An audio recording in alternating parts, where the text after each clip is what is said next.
Sir ನಮಸ್ಕಾರ. ಇದೊಂದು ಜಾಗ ಬಂದಿದೆ 34 ಕುಂಟೆ, ಒಳ್ಳೆ ಬಾಕ್ಸ್ ಟೈಪಲ್ಲಿದೆ. ಡಾಂಬರ್ ರೋಡಿಂದ ಒಂದು 300-350 ಮೀಟ್ರು ಮುಂಡ್ರಷ್ಟೇ. ಕಾರ್ಗಿರೆಲ್ಲ ಹೋಗ್ಬೋದು, ಏನು ತೊಂದರೆ ಇಲ್ಲ. ನೋಡಿ ಇದೇನು ಕಟ್ತಾರೆ ಬಾಕ್ಸ್ ಟೈಪಲ್ಲಿ. ಆದರೆ ತೆಂಗಿನ ಗಿಡ ಹಾಕಿದ್ದಾರೆ, ಬೋರ್ವೆಲ್ ಇಲ್ಲ. ಪಕ್ಕದವ್ರ ಕೈಲಿ ನೀರು ಹೊಡಿಸ್ಕೊತಿದ್ದಾರೆ. ನೋಡಿ ಹಿಂಗೆ ಹೋದಂಗೆ ಅಲ್ಲೊಂದು ಫೆನ್ಸಿಂಗ್ ಕಾಣ್ತಿದೆಯಲ್ಲ, ಅಲ್ಲೊಂದು ಫೆನ್ಸಿಂಗ್, ಅದೇ ರೋಡು ಸರ್. ಅದು 34 ಕುಂಟೆ. ಇವರು 1,30,000 ಹೇಳ್ತಾರೆ. ಸ್ಲೈಟ್ಲಿ ನೆಗೋಷಿಯೇಬಲ್ ಆಗುತ್ತೆ. ಜಾಗ ಮಾತ್ರ ತುಂಬ ಚೆನ್ನಾಗಿದೆ. ರೆಡ್ ಸಾಯಿಲು, ಜನರಲ್ ಪ್ರಾಪರ್ಟಿ, ಕ್ಲಿಯರಾಗಿದೆ. 34 ಕುಂಟೆ ನೋಡಿ. ಅಂಗಣ ಬರಬೇಕು ರೋಡು. ಅಲ್ಲಿ ಒಂದು 400 ಮೀಟ್ರು, 350-400 ಮೀಟ್ರು ಮುಂಡ್ರಷ್ಟೇ. ಆದರೆ ಕಾರ್ಗಿರೆಲ್ಲ ಹೋಗ್ಬೋದು, ಏನು ತೊಂದರೆ ಇಲ್ಲ. ಊರಿಗಿಲ್ಗೂ ಒಂದು ಅರ್ಧ ಕಿಲೋಮೀಟ್ರು ಊರಿಗಿಲ್ಗೂ. ಜಾಗ ತುಂಬ ಚೆನ್ನಾಗಿದೆ, ಒಳ್ಳೆ ಬಾಕ್ಸ್ ಟೈಪಲ್ಲಿದೆ.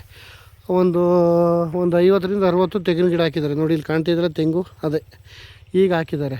ಜಾಗ ಚೆನ್ನಾಗಿದೆ. ಪಕ್ಕದಲ್ಲೆಲ್ಲ ಬೆಂಗಳೂರಿನವ್ರು ಮಾಡಿದ್ದಾರೆ. ನೋಡಿ ಇದು ಬೆಂಗಳೂರಿನವ್ರದ್ದೇ ಫಾರ್ಮ್ ಹೌಸು. ಮನೆಗಿನ ಕಟ್ಕೊಂಡಿದ್ದಾರೆ. ಇದು ನೋಡಿ ಇಲ್ಲಿ ಗಂಟ ನಾನು ನಿಂತಿದ್ದೀನಿಲ್ಲ, ಇಲ್ಲಿ ಗಂಟ ಮಾತ್ರ 34 ಕುಂಟೆ. ಜಾಗ ಚೆನ್ನಾಗಿದೆ.